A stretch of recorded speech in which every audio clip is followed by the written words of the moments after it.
Jadi saya akan bertanya saja suatu pertanyaan yang cukup setting the tone of this discussion. Untuk apa sih diskusi ini dilakukan ya? Nah pertanyaan saya akan tanya dulu ke Mas Fahru Rozi.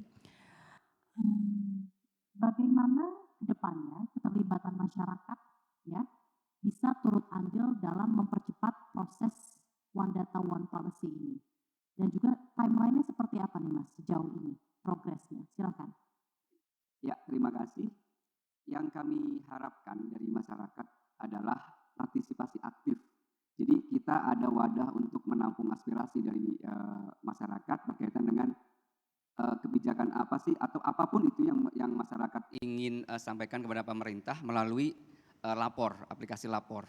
Siapapun baik masalah kebijakan atau apapun itu teman-teman bisa salurkan melalui aplikasi itu. Nah, kemudian berkaitan dengan timeline, insya Allah untuk PDN-nya sendiri itu kemungkinan 2024 Oktober itu mungkin bisa segera operasional. Oktober 2024, ya, tepuk tangan. Jika ini kita semuanya notes bersama lancar. Ya, Oktober 2024 berarti less than a year loh Mas ya. Ya, itu jika semuanya berjalan lancar. Nah, kemudian setelah itu nanti operasional, berkaitan dengan One Data One Policy ini semua layer terutama berkaitan dengan infrastruktur dasar paling enggak 1, 2 itu sudah ada. Jadi kalau untuk timeline berkaitan dengan polisi satu data itu kita kolaborasi dengan juga ada tim Forum Satu Data Indonesia. Di dalamnya ada Bappenas, Kominfo, Kemenpan, Kemendagri dan beberapa stakeholder kementerian yang lain. Nah, dari situ nanti akan diterbitkan baik itu regulasi ataupun kebijakan teknis gimana nanti progres ke depan berkaitan dengan kebijakan satu data ini. Mungkin seperti Semoga itu. Lancar Mas, semoga ya, lancar. Amin. Oke baik, terima kasih banyak Mas Fahru Rozi. Sekarang kita ke Mas Cahyono, silakan Mas kalau di Kemenpan RB kira-kira apa yang ingin disampaikan kepada halayak publik agar One Data One Policy ini bisa berjalan dengan baik, harapannya seperti apa? Ya, makasih ya. Jadi mungkin saya menyampaikan dari kerangka kebijakan SPBI, pemerintahan digital. Jadi kata kuncinya ini adalah kita membutuhkan kepedulian masyarakat terhadap data. Jadi mungkin sebagai reminder Bapak Ibu semuanya, rekan-rekan semuanya bahwa kita sudah ada Undang-Undang Perlindungan Data Pribadi. Jadi kita sudah harus nih aware terhadap data kita sendiri.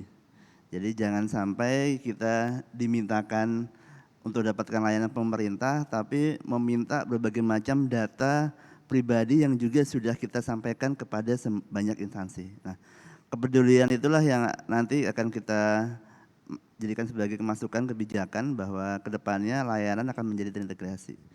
Untuk timeline-nya kita sendiri dari pemerintah ini sudah menetapkan bahwa tadi kalau Pak Fahru Rozi sampaikan Oktober 2024 maka kita sudah tidak perlu lagi untuk menyampaikan fotokopi KTP untuk mendapatkan layanan pemerintah. Karena semuanya nanti kan sudah menjadi bagian dari layanan terintegrasi. Dan ini akan memastikan bahwa konsen terhadap data, konsen pengetahuan dari masyarakat terhadap pemilikan data ini sudah menjadi awareness kepada layanan di pemerintah. Jadi memang seperti yang disampaikan sama juga kayak Mas Fahru Rozi, awareness dan kepedulian ya. Betul. Untuk bersama-sama mengawal One Data One Policy ini diharapkan Oktober 2024 sesuai dengan timeline ya. Baik, terima kasih banyak Mas Cahyono. Silakan Mas Rian. Dari kacamata Ketua Umum Masyarakat Kebijakan Publik Indonesia ya, apa yang bisa kita lakukan secara kolektif agar One Data One Policy bisa berjalan sesuai dengan harapan? Oke, pertama kepada kita semua ya, nomor 1 pemerintah kita ya, Menpan, Kominfo, kita mengkampanyekan kepada masyarakat bahwa yang namanya One Data One Policy, SPBE, kemudian Pusat Data Nasional, ini bukan milik pemerintah, bukan, milik rakyat. Yuk komunikasi, sekarang ini rasanya masih milik pemerintah nih, seolah pemerintah paling hebat, iya hebat, tapi sekarang harus kita katakan, ini urusan semua orang. Jadi lapor ya Mas ya, tolong katakan, semua teman-teman nih mahasiswa boleh meributkannya karena milik semua orang. Jadi ini adalah urusan semua orang. Kedua, yang namanya pemerintah mendevelop One Data One Policy, mendevelop yang namanya SPBE, mendevelop yang namanya PDN, ini saya katakan ini bukan tugas pemerintah. Jadi membangun SPBE, satu data PDN itu bukan tugas pemerintah. Tapi ini kehormatan pemerintah. Kalau tugas pemerintah saya bisa mengklaim. Kalau kehormatan, kalau saya ngawur saya harus dihukum. Ini tolong dikomunikasikan. Dari segi kebijakan publik, ini adalah urusan publik, bukan urusan pemerintah. Jadi barangkali mulai hari ini kalau boleh, kita semangati komunikasinya jangan, oh saya sudah bikin loh, tidak. Rakyatku, kita punya bersama-sama loh gitu ya. And ini bukan kebebasan pemerintah, ini kebebasan kita. Kalau kebebasan kita berarti sampai detail. Contoh dikatakan tadi, nggak usah foto KTP toh. Tapi sekali misalnya saya dapat honor dari CNBC, saya mesti CV nomor KTP saya nggak bisa lagi. Nah ini dengan demikian yang namanya detailnya penting. Saya pergi ke kantor perusahaan swasta, tinggal itu. Saya beli tiket kereta api, ngisi itu. Tidak ada gaminan. Jadi pemerintah nggak bisa bilang kalau minta lain pemerintah begitu. Tapi pemerintah ngatur bagaimana antar publik. Karena kalau itu aman, ya kan nggak aman, nggak ada gunanya. So ingat ya, the devil is in the detail. You cannot say, kita nggak bisa mengatakan makro-makronya. Dengan demikian kata-kata masyarakat harus menjaga datanya, nggak bisa ngomong sejauh itu. Sampai bagaimana tata kelola di dalam masyarakat. Dan ini dipikirkan, dan ini berhentilah kita mengatakan, kalau dengan pemerintah nggak usah gitu, ya jelas toh ya. Tapi dengan yang sana juga, so the challenge, dan ini nggak boleh lama-lama. Itu Mbak, makasih. Luar biasa, dan tentunya kita berikan tepuk tangan. Ini diskusi kita sudah berakhir untuk pertanyaan langsung dari saya. Nah sekarang saya ingin salah satu dari hadirin juga untuk bertanyakan langsung kepada salah satu narasumber kita. Formatnya bisa disampaikan nama, instansi, dan pertanyaan yang ingin ditujukan kepada narasumber kita yang telah hadir. Pertanyaannya bisa apa saja ya Mas, related to data. Kalau memang tadi apa yang sudah disampaikan oleh narasumber kita belum jelas juga bisa langsung silahkan ditanyakan, feel free. Saya tunggu penanya, silahkan. Dan mohon dibantu oleh Asyar untuk memberikan mic-nya kepada penanya. Itu Mbak yang di sana di meja 7 ya kalau tidak salah. Bisa dibantu diberikan mic-nya. Bisa disampaikan Mbak nama, instansi dan ingin ditanyakan kepada narasumber. Siapa silakan. Oke, selamat sore semuanya. Perkenalkan nama saya Nada Syifa Talita, saya dari Universitas Bakri. Pertanyaan saya itu apa sih kendalanya dalam membuat pusat data nasional selain dari bangunan?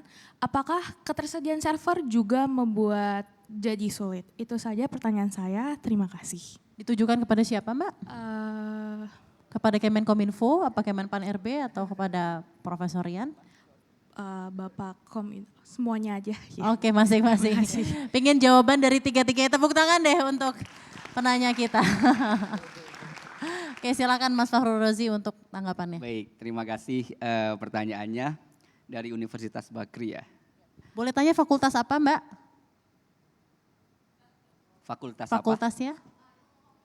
Ilmu komunikasi. Oke. Ya, oke. Jadi pertanyaannya apa ya kendala dalam pembangunan pusat data nasional. Mungkin teman-teman perlu ketahui bahwa pusat data nasional itu melibatkan banyak stakeholders.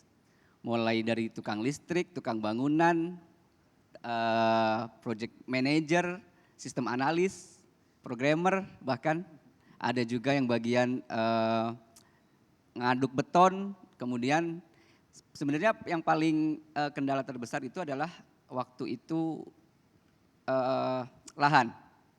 Jadi kita lahannya itu kan beli ya. Artinya kita mengakuisisi lahan, kita pertama harus kalau kita mau bangun pusat data itu ada spesifik rule yang harus dipenuhi. Misalkan jauh dari bandara 90 km, kemudian di area situ jarang terkena gempa, jarang terkena banjir. Nah menentukan lokasi itu yang waktu beberapa saat yang lalu kita memerlukan waktu untuk riset yang kami butuhkan berkaitan dengan itu. Kemudian berikutnya adalah teknologi. Kita tahu bahwa teknologi itu paling 2-3 tahun sudah outdated. Jadi kita harus kira-kira pusat data nasional yang nanti akan jadi, kita pakai teknologi seperti apa. Sementara kita mulai perencanaan itu feasibility study sejak tahun 2018. Kan sudah kedaluarsa katakan. Nah, penentuan teknologi itu yang mungkin juga jadi kendala. Mungkin seperti Terima itu. kasih Mas Fafrurozi. Silakan Mas Cahyono singkat untuk jawabannya. Ya, makasih. Mungkin saya coba ambil dari sisi nanti setelah itu operasional. Jadi yang kesulitannya sini adalah kalau tadi sampaikan devil ini detail itu, maka proses migrasi, proses perubahan. Jadi bayangkan bahwa kita sudah puluhan tahun atau belasan tahun kita memiliki masing-masing data center. Tapi nantinya kita akan dikonsolidasikan ke dalam ekosistem pusat data nasional. Nah, proses yang sulit itu bukan kita membuat barunya, tapi bagaimana kita memindahkan, memigrasikan perubahan dari yang sudah biasa kita lakukan menjadi yang lebih terkonsolidasi. Dan tentunya ini kembali lagi sampaikan Pak Fafrurozi bahwa ini bukan kegiatan tugas dari Kominfo saja, tapi tugas dari semua instansi pemerintah, dan tentunya kami butuh juga dukungan dari masyarakat agar memastikan layanan berkesinambungan. Bukan hanya itu kita punya pusat data nasional, tapi layanan pemerintah menjadi lebih baik, dan tentunya kembali lagi itu akan mendampak terhadap layanan masyarakat sendiri. Mungkin itu terkait dengan tata kelola. Terima kasih banyak Mas Cahyono untuk tanggapannya. Silakan Mas Rian. Oke, jadi begini ada dari semuanya. Tantangan pertama dan utama adalah kehendak. Kalau you punya kehendak bisa jadi. Kalau kehendak gak punya susah aja. Tentunya ada detailnya ya. Setelah kau punya kehendak, setelah kita punya kehendak ini ya. Kita harus punya konsep. Konsepnya harus kuat betul itu. Gak cuma abal-abal. Kedua, rencana operasional pelaksanaan itu harus betul-betul down to earth. Yang ketiga, teknologi tadi sampaikan tadi, teknologi siap. Makanya kalau kita katakan, oh kita terlambat. Tidak. Ada buku dari Thomas Friedman mengatakan, thank you for being late. Karena kita terlambat, kita tahu yang paling update. Jangan stres karena terlambat. Yang keempat, uang, pembebasan. Tetapi ingat loh ya, karena ini investasi negara, kita nggak boleh stres masalah dari mana uangnya. Harus diadakan kalau perlu, potong sebagian expense ke situ. Nggak usah repot-repot bingung kemana, harus ada. Kenapa? Ini milik rakyat, bukan milik pemerintah, bukan milik investor, bukan. Jadi nggak boleh ada kata-kata, ini investasi dari negara mana. Nggak bisa, this is not investment, this is ownership by people. Yang kelima adalah pengelolaan, ini paling berat. Masalah bagaimana retrieve data yang valid dan seterusnya. Bagaimana migrasi, bagaimana konsolidasi, bagaimana ekosistemisasi gitu kan ya. Yang keenam, penggunaan. Ini masalah budaya pakai. Udah ada yang namanya one data, terus policymaker nggak mau pakai. Lu sia-sia toh. Kenapa? Lebih asik menggunakan namanya pembisik gitu kan ya. Jadi ini budaya baru. Nah, jangan sampai juga ada budaya, sekarang ada budaya baru. Budaya nggak kenal jam waktu. Gara-gara itu digital sampai tengah malam ditelepon itu, di WA suruh kerja. Itu juga budaya, jadi masih nggak berbudaya dengan digital. Dan yang terakhir adalah security, keamanan. Udah jadi satu semuanya, jangan-jangan kayak Georgia kita. Habis kita hanya gara-gara yang namanya bukan spam itu, tapi worm killer email itu. Itu luar biasa. Dan ini paling penting dari kita karena masalah security Indonesia itu susah. Kenapa? Negara kita dari Sabang sampai Merauke, bridge-nya dari mana-mana. Bahkan bisa saja si pengelola itu nggak ngerti gimana. Contohnya, saya keluar satu data kan ya, kemudian saya keluar pakai HP saya. Padahal HP saya itu bisa akses ke sana. Kemudian saya katakanlah ke sebuah restoran, saya pakai online, bobol dari situ, semua bobol. Jadi dengan demikian, begitu rumit, tetapi kalau kita punya kehendak, it can be done. Kehendak sampai security begitu komprehensif dan itulah tantangan kita untuk One Data One Policy. Kita berikan tepuk tangan yang luar biasa untuk narasumber kita. Terima kasih banyak juga untuk penanya yang sudah memperkaya diskusi kita pada siang hari ini. Ada begitu banyak aspirasi yang sudah disampaikan dan kita harapkan berjalan lancar. One Data One Policy Oktober 2024 untuk Indonesia yang lebih berdaulat lagi. Seperti yang disampaikan oleh Mas Rian, ini bukan punya pemerintah, ini adalah ownership by the people. Terima kasih banyak untuk para pembicara, terima kasih untuk para hadirin yang telah hadir di Auditorium Menara Bank Mega. Tidak terasa sudah 1 jam kita berdiskusi. Semoga bisa memberikan wawasan terlebihnya untuk seluruh yang hadir dan juga pemirsa CNBC Indonesia menyaksikan di rumah masing-masing.